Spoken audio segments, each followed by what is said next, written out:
Hey Brandon. So this is a requested video from Joe out in Florida.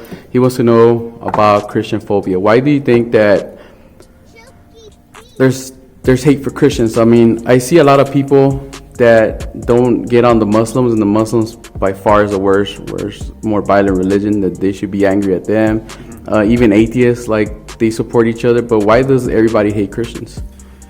Well, you got to kind of go back to who's in charge right now in this part of the plan. Who has dominion over the earth? Satan. Right. So anything that Satan has given his seal of approval to, like Islam or like atheism or any of those other things, are not going to be hated by the general public. Right? They hate Jesus because he's divisive. They hate it because the truth that he brings forces them to pick a side.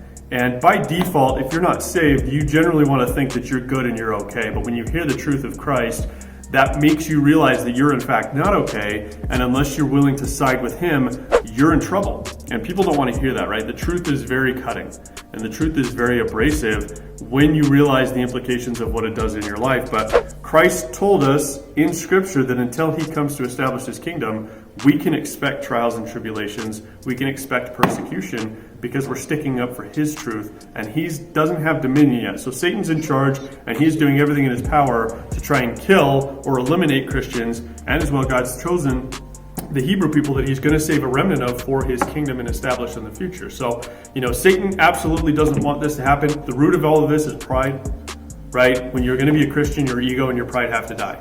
So that in and of itself forces the majority of people in the world to say, I don't like this, because it's about them. I don't like this. It goes against my will and what I want to do, and I have to submit to authority. And you can look at all of the different things under the umbrella of pride as to why that would cause someone to hate a Christian, right? And that's just the way it is. Some of it is irrational. It's just because they are not, they are godless, they are lawless, and they don't want to have structure or authority that they would have to follow after. They wouldn't want to have to die to themselves. They want to continue in their sin. They want to continue in their pleasures. That's so true. Like personal testimony, I know that when I used to drink, party, do drugs, people did not get on my case. And now that I'm trying to do, better for myself, seek after righteousness, seek after the Lord, people hate me more. Like, why is that? I think it's because internally we're all wired to know and understand that following after the physical pleasures of this world and the material is inherently, it's not what we were created to do. And when you stand your ground and say, I'm not going to do that, now just in that action, you're forcing the divide.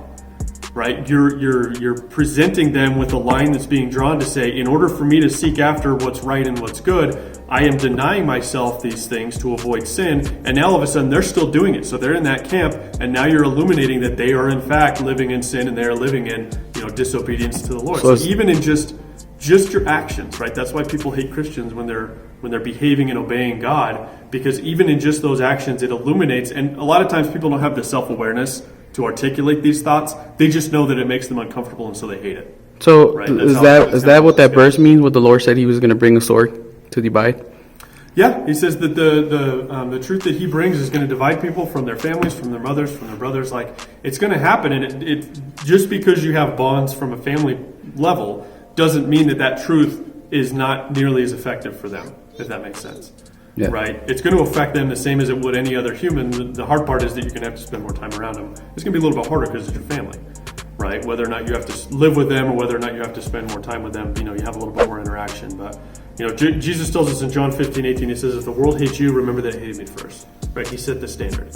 He came against the religious zealots who were all about their self-righteousness and their own ability to earn their salvation. And Jesus said, no, none of that's not what this is about. Right? It's about who you are internally, your inner man, and I'm here to change that for you if you place your trust in what I'm doing for you. He says in John 16:33, says, I've told you all of this so that you may have peace in me. Here on earth you will have many trials and sorrows, but take heart because I have overcome the world. Right? He overcame death. He overcame Satan's temptations. And the best part is that it's not just about the now. We're going to struggle. That's fine. But in the scope of the eternity, the next step of the plan is Christ comes, locks up Satan, throws him into the bottomless pit. He gets destruction in the future. And then we get to live in peace with blessings and curses removed from the land where he's in charge and he rules and reigns. And we don't have to worry about the same persecution and trials and heartaches because his standard will be the standard globally. right? Righteousness will be the standard. Justice and good judgment will be the standard from Jerusalem. And we as Christians won't have to worry about further persecution because we're told in Scripture that his kingdom is never ending.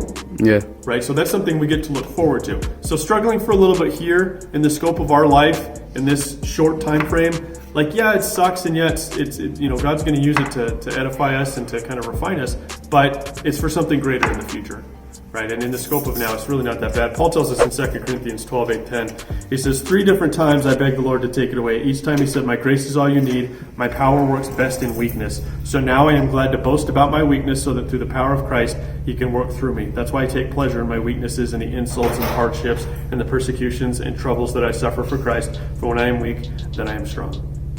So it's okay to have weaknesses. It's okay to deal with the sufferings and the insults and the persecutions for the name of Christ because he's glorified in that, and that's something that he can work through us in. So we shouldn't expect as a Christian things are going to be great. If we're living a biblical walk emulating Christ, odds are we're going to be attacked by Satan because he's currently in dominion over the earth, and he doesn't want that to be going out. He doesn't want the gospel to be spread. He doesn't want people to find the truth. He wants to work against those things, and he has a lot of different avenues that he's doing that in. And so we can anticipate that when we are walking in truth, that we'll face that persecution. And that's fine because God didn't say, good luck going through the persecution. He said, I'm going to be with you, and it's going to glorify me when you go through those things because I'll provide strength. So, it's just about contextualizing things, looking at who's in charge now, and understanding that according to Scripture, it's only for a short time. We don't need to worry about that for the long term.